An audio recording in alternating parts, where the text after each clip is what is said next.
You felt it before you understood it.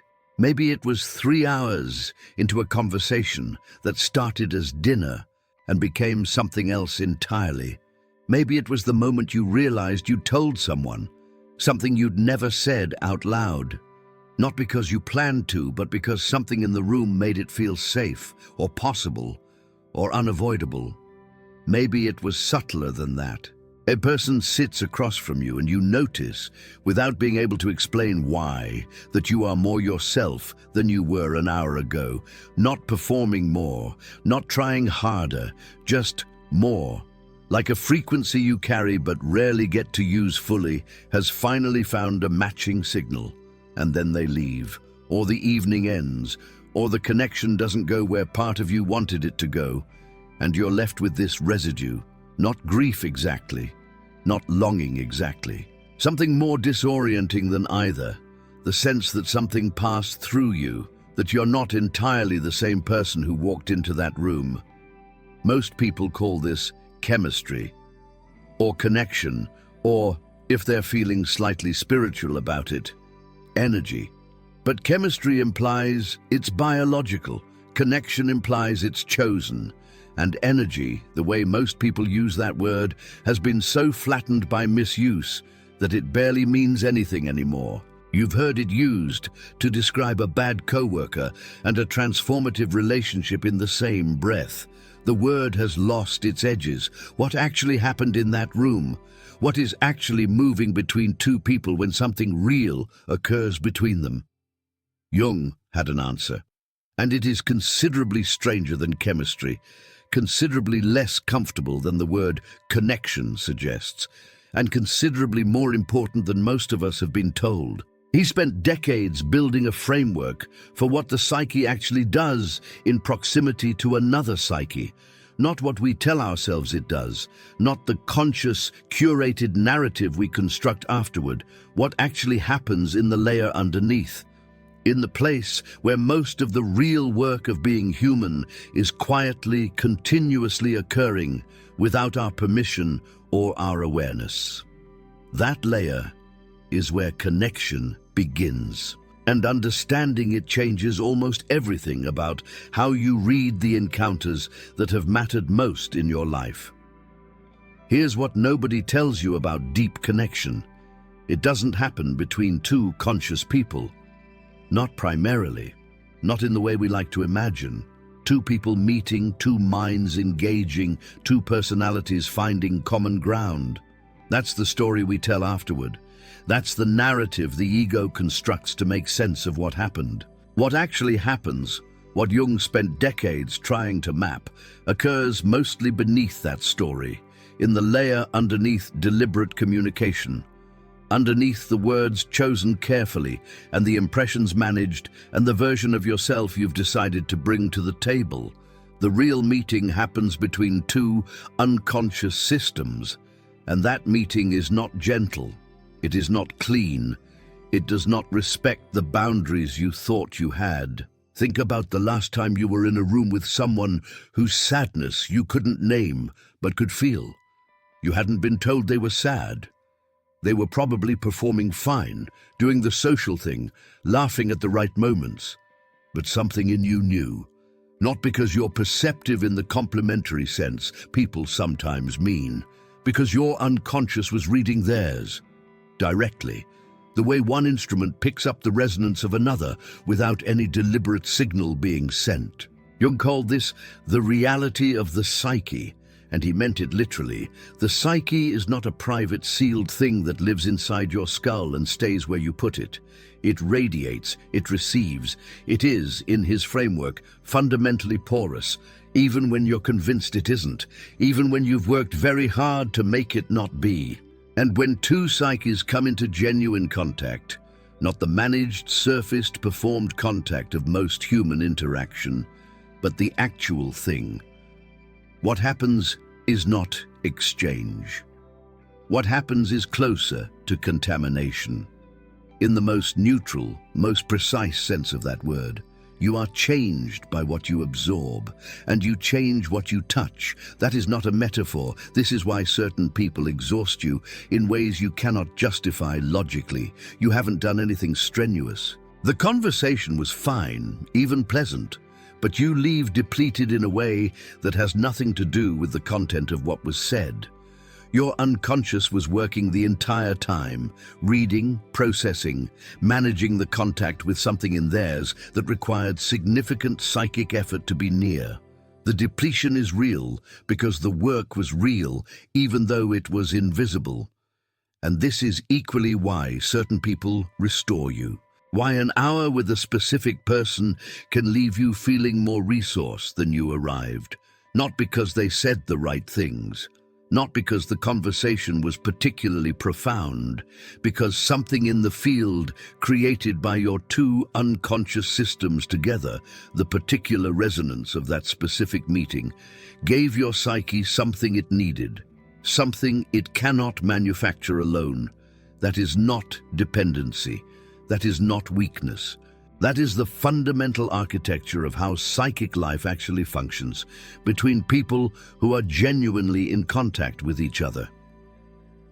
There's a specific moment in close connection that women tend to notice more than they're given credit for. It's the moment when you can no longer tell which feelings are yours. You walk in carrying something, a low-grade anxiety about work, a residue of a difficult phone call, the specific texture of your own particular Tuesday. And then you're with someone, and an hour in you're feeling something else, something that doesn't belong to your Tuesday at all. A sadness that doesn't have your name on it. A restlessness that feels borrowed. A longing that is either yours or theirs, and you genuinely cannot separate them. Most women, when this happens, do one of two things. They either assume it's theirs, search back through their own history for where this feeling might have originated, pathologize it, wonder what it says about their unresolved material. Or they dismiss it, tell themselves they're picking up on something, but decide not to examine it too closely, because examining it too closely means having a conversation they're not sure they want to have. Almost nobody says the true thing, which is, I think I'm carrying something that belongs to you. Almost nobody names the transfer. Jung named it. He called it participation mystique, a term he borrowed from the anthropologist Lucien Lévy-Bruhl. And he used it to describe a state in which the boundaries between self and other become genuinely permeable, not imagined as permeable, not metaphorically permeable, structurally, psychologically, actually permeable in a way that changes what you can know about yourself and what you can know about another person. Participation mystique is not a mystical state that only happens to mystical people. It happens constantly, between mothers and children, between lovers, between close friends, between therapists and clients, between you and the person you've been talking to for 3 hours when the dinner became something else. It is the psychological reality underneath what we casually call chemistry. And the reason women notice it more, or at least the reason it tends to register more consciously for women, is not because women are more sensitive in some vague, complementary way. It's because the relational labor women are culturally conditioned to perform from an early age is precisely the labor of reading other people's unconscious states, of tracking emotional weather, of knowing before it's said what the room requires. That training, however unconscious and however unchosen, produces a genuine perceptual capacity. You became skilled at something real, even if the conditions under which the skill developed were not of your choosing. The difficulty is that the skill doesn't always come with the ability to separate what you're reading from what you're feeling. The two channels merge, and suddenly the other person's unspoken grief is sitting in your chest and you don't know how it got there. Once you understand what it actually is, that what's moving between two people in those moments is not just warmth or compatibility, but unconscious material, genuinely transferred, The question of what to do with that becomes considerably more complicated and considerably more interesting. Here's the part that's difficult to admit. When you feel unusually like yourself around someone, more alive, more clear, more fully inhabited, it is not always because they are seeing you accurately. Sometimes it's because they are projecting something onto you, something from their own unconscious, an image, an archetype, a role, and that projection lands on you, and for a time, it feels like recognition. It feels like finally being seen. But what you're being seen as may not be what you actually are. Jung spent an enormous amount of his clinical work trying to distinguish between genuine encounter, two people actually meeting, and what he called the projection of an inner image onto an outer person. And the distinction matters in ways that are genuinely uncomfortable to sit with. The most intoxicating connections are often the most projected ones. The person who makes you feel like you've finally come home. The person around whom you become a version of yourself you didn't know was available. The conversation that feels like it was written somewhere else and you're both just reading from the same source. That feeling, that specific feeling of resonance, of recognition, of this is it, this is real. That feeling is not evidence of actual depth. It might be evidence of an extremely strong projection field. And the cruelty of this, the thing Jung was honest about in ways most people prefer not to be, is that projections feel more real than reality in the beginning. Because they're not constrained by the actual person. The actual person has limits and contradictions and bad mornings and a specific relationship to their own fear that doesn't perfectly match the image being projected onto them. The projection has none of those inconveniences. The projection is perfectly suited to what your unconscious needs it to be. This is part of what makes falling in love so destabilizing. Not in the romantic sense of destabilizing, the charming dizziness of new feeling, but in the genuine psychological sense. When you fall in love with someone, what you fall in love with first is always partly a projection. Always partly an inner image of what you need, what you've longed for, what your unconscious has been carrying and waiting to deposit onto someone with approximately the right shape. The person is real, the feeling is real, but the image you're falling in love with is partly constructed, partly yours.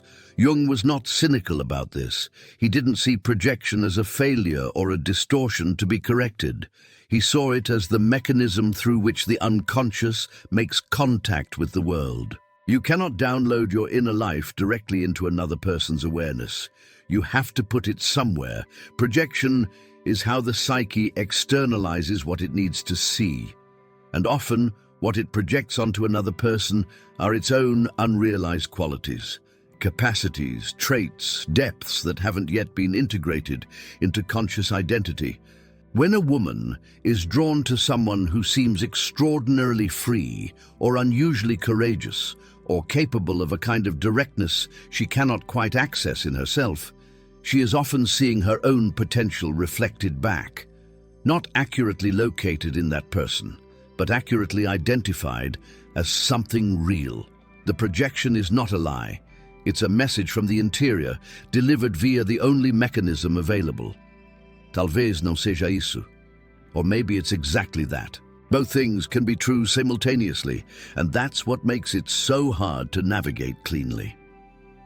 There's something specific that happens energetically when women connect at depth that almost never gets named in the right way. It's this. The connection doesn't stay in the room where it happened. You carry it. You carry the other person, some piece of them, some psychological residue, in a way that is not entirely voluntary and not entirely conscious. They become part of your inner weather, not because you've decided they matter, because the psyche, which has its own logic and its own loyalty system that has nothing to do with what you've consciously decided, has absorbed them. Jung called this the internalized other. The way a significant relationship doesn't live only between two people in physical proximity, but becomes lodged in the psychic structure of each person, takes up residence, continues to speak. You've experienced this. The person you've had 1,000 imaginary conversations with since the actual conversation ended.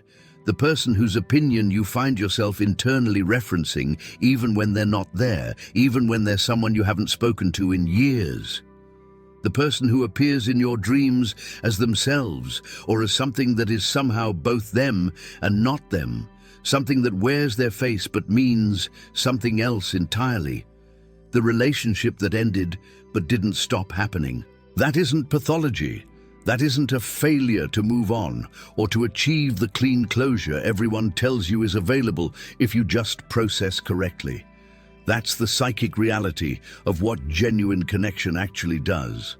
It restructures you, slightly or significantly, depending on the depth of the contact, but always to some degree. You do not emerge from a real relationship unchanged. And the change isn't something that reverses when the relationship ends. What's particularly important to understand here, and what almost no framework for thinking about loss and endings actually addresses, is that the internalized other continues to develop inside you. After the external relationship has stopped or changed or ended, the version of the person that your psyche has absorbed is not frozen at the moment of departure. It keeps moving, keeps speaking, keeps evolving in relationship to everything else your unconscious is processing. This is why you sometimes feel as though you've finished with someone, fully processed the relationship, genuinely moved through the grief and the complexity of it.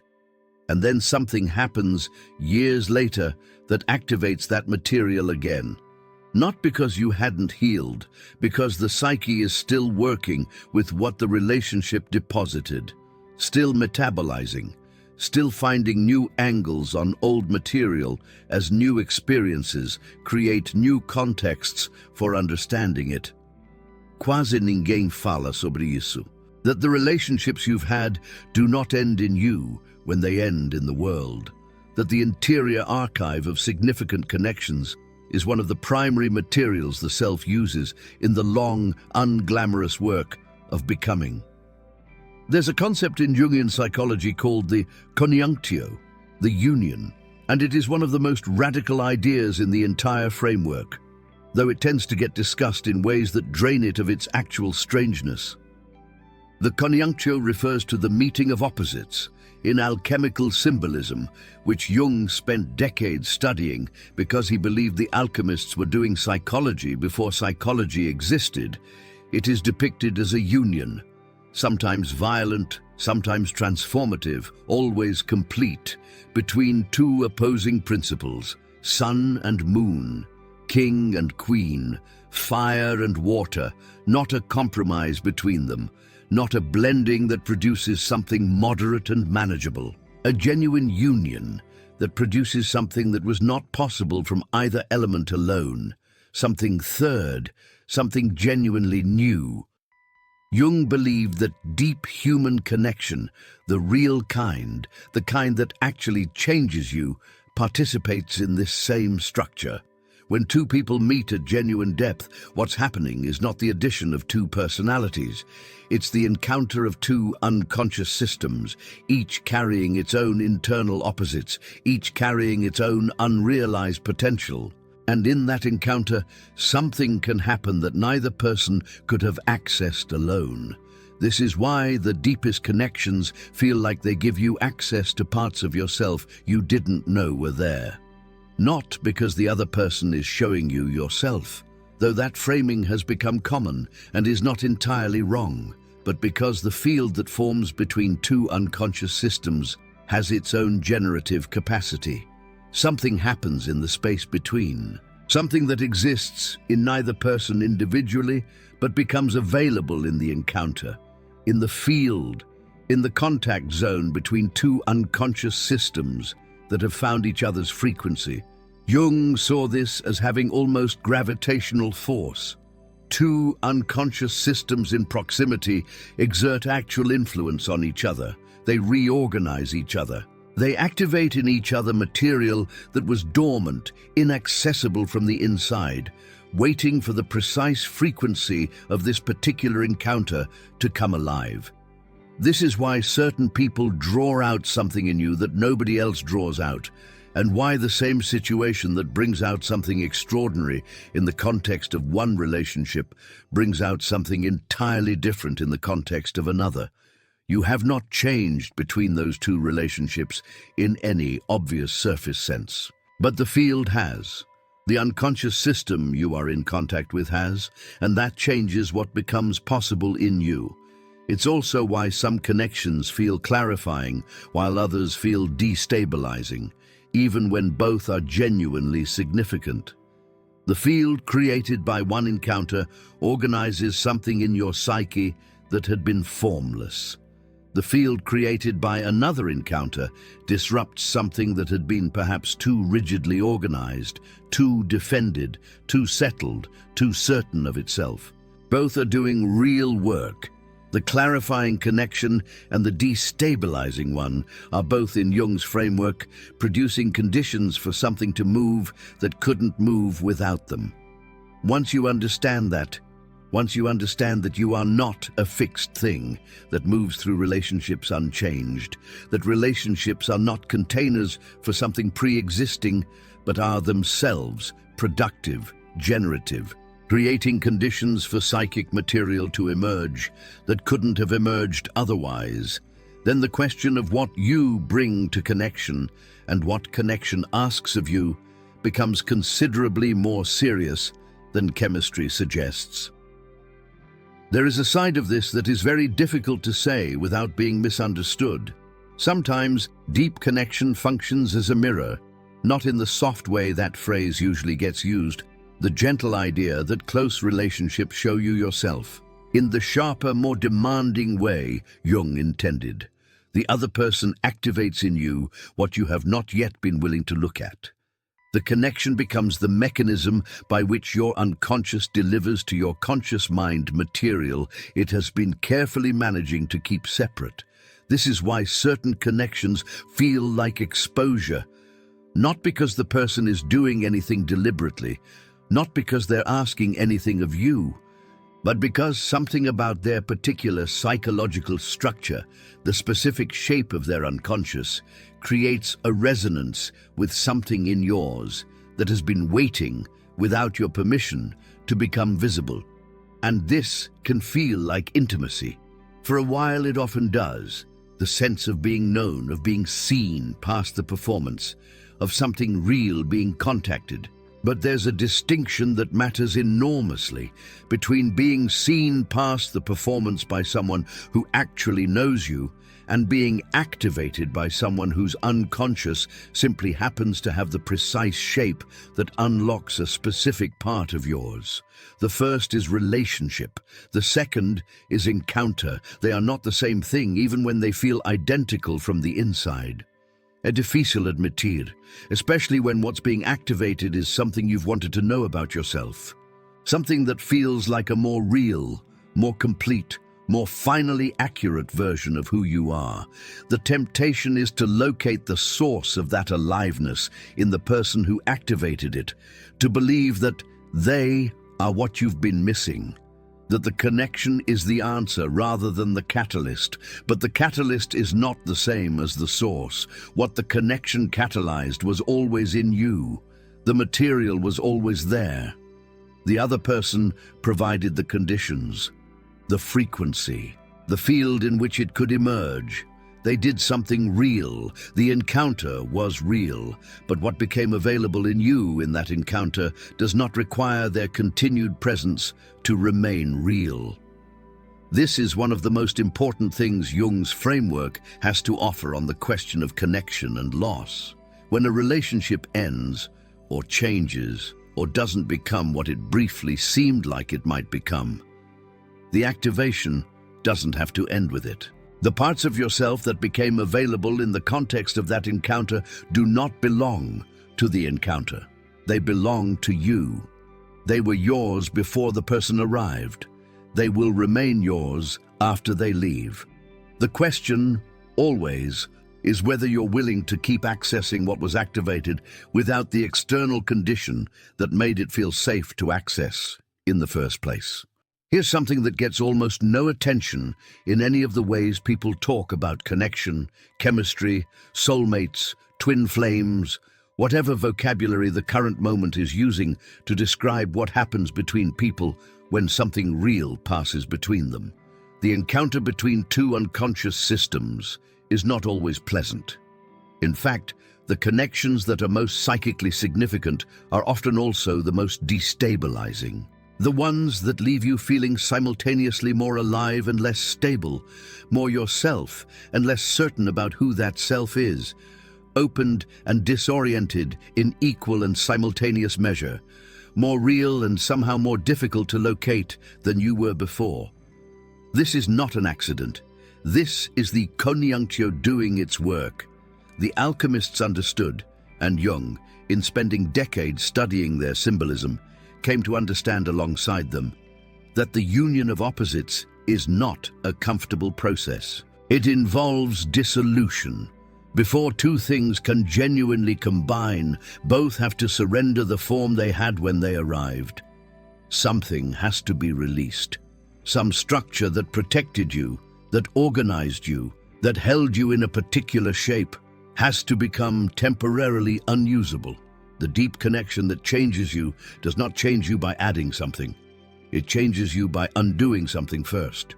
And the undoing is not always clean or fast or anything resembling the narrative arc of transformation that people expect.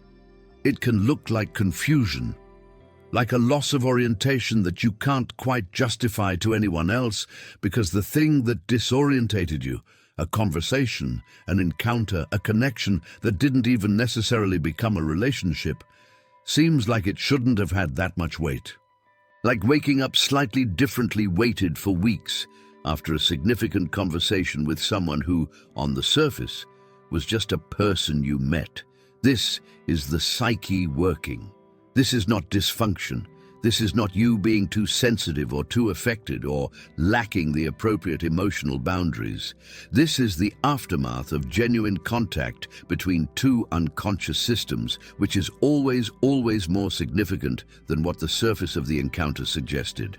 Jung called the period of dissolution the nigredo, the blackening.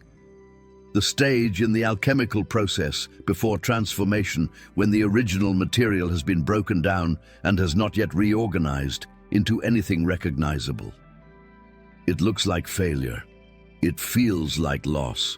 From inside it, there is no evidence that anything productive is happening, but the blackening is not the end of the process. It is the necessary middle.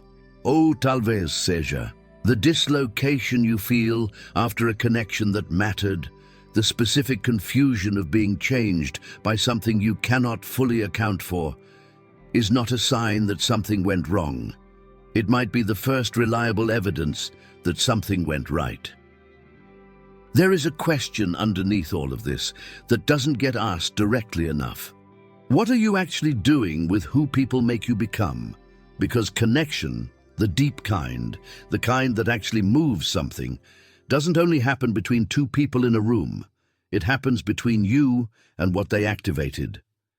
And then that activated material continues to exist in you after they're gone, after the dinner ended, after the relationship changed, after whatever happened, after the door closed and you were left alone with something that now had no obvious home. The unconscious doesn't throw anything away. It metabolizes. It works with every significant encounter, every person who created a field that moved something in you, every connection that cracked something open or closed something down or revealed something that had been waiting. All of it goes somewhere. All of it gets worked. Jung's framework for this is one of the more demanding aspects of his thought, because it refuses the comfort of the idea that connection is something that happens to you and then ends. Individuation, the process of becoming who you actually are rather than who circumstances have shaped you to perform being, is not a solo project in the purely isolated sense. It moves through relationship. It requires the friction and the revelation and the activation that only genuine contact with another unconscious system can produce. But individuation does not belong to the relationship. It belongs to you. The encounters that mattered, the ones that cracked something open or activated something dormant or showed you something about yourself that you couldn't have arrived at alone, they were necessary. They were real. They served a function in your psychological development that nothing else could have served in precisely that way. And none of that requires the relationship to continue, to have been mutual, to have become what you hoped, or to have ended cleanly. The material they activated is yours now. The question is whether you're working with it, consciously, deliberately, honestly, or whether you're waiting for the next encounter to do the work that this one began. Jung wrote toward the end of his life that the meeting of two personalities is like the contact of two chemical substances. If there is any reaction, both are transformed. He didn't say one is transformed. He didn't say the more sensitive one, or the more conscious one, or the one who felt it more. Both. That is a serious statement about what genuine contact actually means. It means that when something real passes between two people, when the encounter goes below the surface performance and touches something in the layer where the unconscious actually lives, neither person leaves unchanged.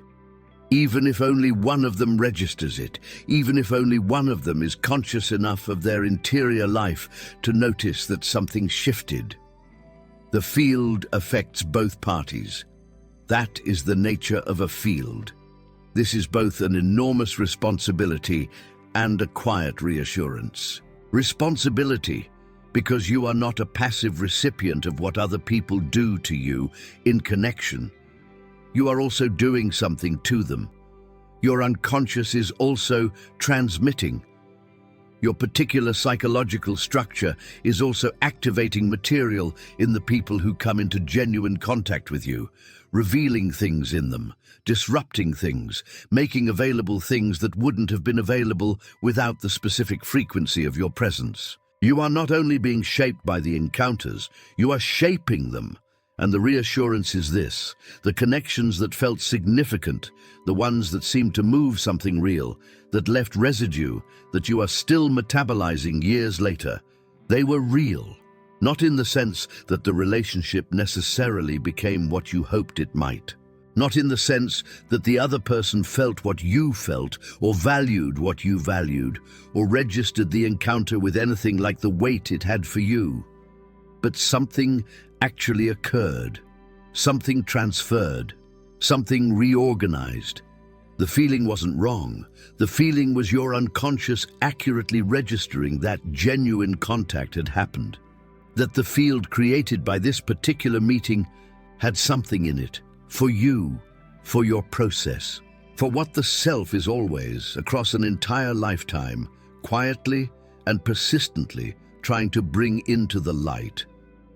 So here's the question that stays after everything else. Not what it means that you felt it. Not whether the connection was real or projected or both simultaneously. Not whether you should have felt less or understood more or managed the aftermath more skillfully. The question is what you're building from it. Because the self, Jung's capital S self, the organizing center of the whole psychic system, the thing that is trying across the entire span of your life to become what it actually is, the self uses everything. It uses the connections that were reciprocated and the ones that weren't. It uses the relationships that became what they promised and the ones that collapsed before they arrived. It uses the people who saw you and the people who projected onto you and the people who activated something in you and then left before you knew what to do with what they'd activated. It uses all of it. Nothing is wasted. Not the grief, not the confusion, not the months of carrying something that belonged to someone else before you recognized it wasn't yours. Not the years of metabolizing an encounter that lasted a single evening. Not the dreams that kept returning to a person long after you decided they were finished. The psyche is metabolizing, continuously, quietly, without your permission or your oversight, or your understanding of what it's doing with the material. The only question is whether you're a conscious participant in that process or a passive one. Whether you're bringing deliberate attention to what has passed through you and what it left behind, or whether you're accumulating experience without integrating it, collecting encounters without completing the cycle they began. Active imagination. The willingness to turn toward what was activated and ask in genuine openness, not knowing in advance what the answer will be. What is this showing me about what I haven't yet become? The connections that changed you are still speaking. Inside you, in the material they deposited, in the frequency they activated, that you can now access without them. What person or connection first came to mind while reading this? And what do you think your unconscious has been doing with what that encounter left behind? Leave it in the comments, not the version you've already made sense of, the part that still doesn't quite resolve. If this channel is reaching something that other conversations aren't, subscribe.